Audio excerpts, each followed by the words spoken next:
안녕하세요. 5분 만에 답해주는 목사 오담 목사 시간입니다.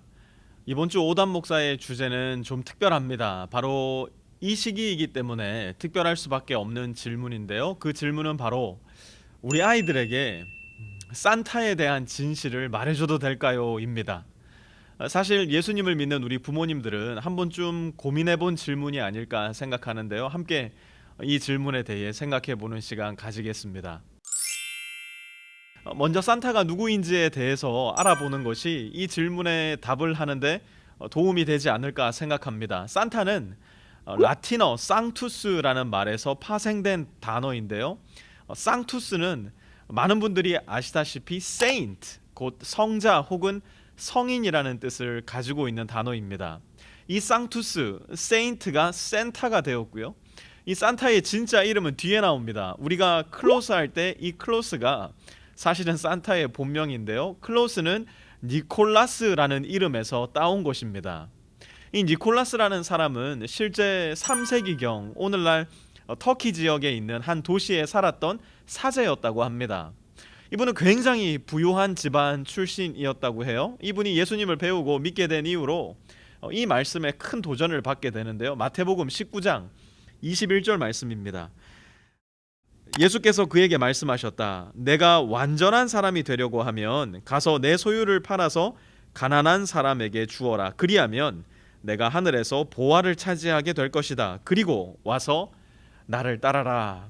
세인트 니콜라스, 산타클로스는 부자 청년으로서 이 말씀을 읽고 묵상하면서 마음에 큰 도전을 받습니다. 그리고 자기가 상속받은 재산을 팔아서 가난한 사람들에게 나누어 주기 시작해요. 동시에 네 오른손이 한 일을 왼손이 모르게 하라는 주님의 말씀에 순종해서 공개적으로 선행을 베푼 게 아니라 익명으로 또한 아무도 모르게 가난한 사람들, 과부들, 고아들을 돕기 시작합니다. 때때로 돈꾸러미를 지붕을 통해 굴뚝에 던져 넣기도 했다고 하는데요. 바로 그러한 이야기들이 오늘날 디즈니나 할리우드에서 그려내고 있는 지붕을 타고 들어오는 산타의 모습으로 재창조된 겁니다. 자, 그러면 이 산타 이제 어떻게 해야 됩니까? 저는 예수님을 믿는 우리 엄마 아빠들이 최소한 아이들에게 거짓을 말하지 않으면서 동시에 아이들의 동심을 파괴하지 않고 가장 중요하게는 예수님을 크리스마스의 주인공으로 인식시키는 좀 재밌고 창조적인 방법을 생각해 볼 필요가 있다고 생각합니다. 제가 참 좋아하고 존경하는 목사님이 계신데요. 이분이 몇 해 전 페이스북에 글을 쓰셔서 참 많은 사람들에게 한편으로는 공감도 얻고 또 다른 한편으로는 비난을 받았던 적도 있었어요. 뭐였냐면 이분이 크리스마스 날 교회에서 아이들에게 산타는 없다, 너희는 다 속은 것이다, 그런 거짓말에 속지 말아라 설교를 하신 거예요. 같이 있던 부모님들이 다 사색이 되고 아이들은 여기저기 울기 시작하고 예배가 마치고 많은 부모님으로부터 항의를 받고 비난을 받은 것은 두말할 필요도 없는 일이었죠. 그 목사님은 그 일을 기록하시면서 그래도 나는 목회자로서 양심을 걸고 해야 할 일을 했다 말씀하셨어요. 그 목사님께 존경과 격려의 박수를 보내드리고 싶은 마음이었어요. 그러나 동시에 어쩌면 그 교회 아이들에게 이 산타라는 동경의 대상을 통해 실제하는 진정한 소망의 대상인 예수님을 소개시켜 줄 수도 있지 않았겠는가 생각이 들었어요. 진짜 산타, 세인트 니콜라스가 가난한 사람들, 과부들, 특별히 고아가 되었던 아이들에게 선물을 나누어 준 이유가 무엇이었을까요? 두말할 필요 없이 예수 그리스도의 사랑이 그의 손발을 가만히 내버려 두지 않았기 때문이에요. 세인트 니콜라스 후대 사람들도 마찬가지였어요. 그들은 세인트 니콜라스의 숨겨진 선행을 본받아서 그들도 역시 무명으로 익명으로 아무도 모르게 사랑을 베풀고 나누었어요. 그때 그들의 마음을 가득 채우고 있었던 것은 뚱뚱한 할아버지가 빨간 옷을 입고 루돌프를 타고 하늘을 날아 하필이면 12월 25일에만 선물을 배달하는 것이 아니었어요. 그들 스스로가 보이지 않는, 발견되지 않는 또 다른 세인트 니콜라스, 곧 산타클로스가 되어서 여전히 보이는, 여전히 너무나 쉽게 발견되는 가난하고 헐벗고 배고픈 사람들에게 예수님의 사랑을 나누는 것이 그들 마음을 가득 채우고 있었던 것이었어요.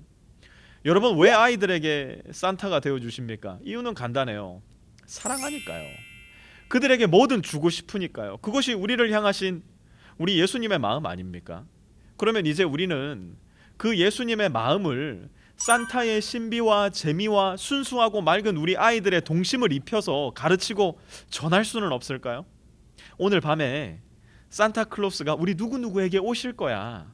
산타가 너에게 오는 이유는 예수님이 너를 사랑하셔서 산타를 보내셨기 때문이야. 맞잖아요. 우리 부모님들이 기꺼이 산타가 되시는 이유, 그것은 예수님의 사랑을 우리 아이들에게 전하기 위해서잖아요. 더 나아가 이러한 메시지도 필요할 거예요. 누구누구야.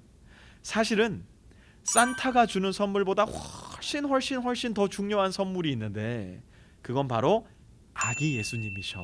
우리를 위해서 우리에게 하나님의 사랑이 손에 만져지도록 눈에 보여지도록 오신 예수님이 우리 누구누구를 위한 가장 큰 선물이란다 이야기해 줄 수 있다면 우리 부모님들을 통해 전해지는 선물이 아이들에게는 단순히 미지와 신비의 산타가 주고 간 무엇이 아니라 실제 하시고 실존하시는 우리의 가장 큰 선물, 예수님의 존재를 조금이라도 더 분명히 들추어낼 수 있는 좋은 통로가 될 수 있지 않을까요? 더 나아가 그 예수님께서 만약 이 시즌에 혹은 우리의 삶 속에 누군가에게 보이지 않는 산타와 같은 역할을 하시도록 우리를 격려하신다면 우리는 누구의 산타가 될 수 있을지, 우리는 누구에게 예수님처럼 따뜻하고 포근하게 그러나 보이지 않는 방법으로 다가갈 수 있을지 아이들과 함께 생각하고 대화 나누어 볼 수 있다면 어이없게도 산타를 이 위대한 시즌의 주인공으로 만들어버리는 실책은 지워버리면서도 아이들과 즐겁고 행복한 예수님으로 말미암은 사랑의 추억을, 크리스마스의 추억을 만들어낼 수 있지 않을까요? 더 나아가 이 시즌의 리즌 대신 우리 주 예수 그리스도와 복음의 이야기를 아이들과 더 구체적으로 나눌 수 있는 절호의 기회가 되지 않을까요? 조금만 더 보태서 우리 아이들도 누군가에게 보이지 않는 산타가 되어서 예수님의 사랑을 전할 수 있는 좋은 통로가 될 수 있지 않을까요? 다들 행복하고 즐거운 크리스마스 보내시고 다음 주에 또 다른 질문으로 찾아뵙겠습니다. 메리 크리스마스!